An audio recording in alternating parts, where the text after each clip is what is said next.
Junkyard Gem 1977 Porsche 924.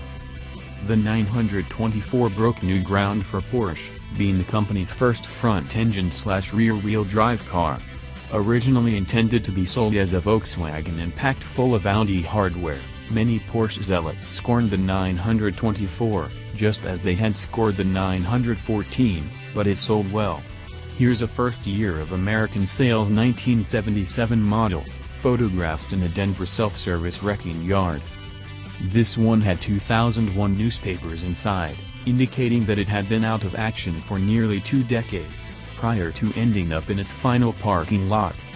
It's not rusty, and its overall condition is very good for a 41-year-old car. The biggest problem with these cars, from the point of view of those considering performing a restoration, is the Audi 4-cylinder engine.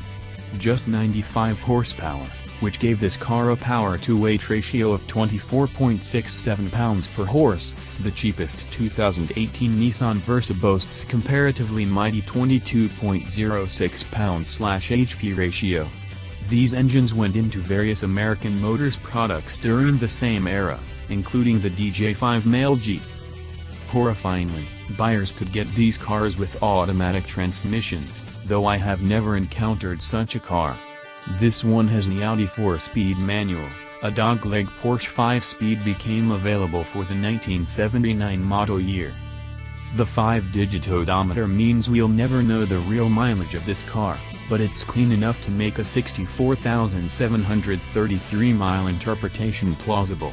A few years later, 150 miles per hour speedos like this would be verboten in the United States. Thank you so much already watched our video. To get a coffee pull per hour, please like, share, and subscribe our channels. Thank you.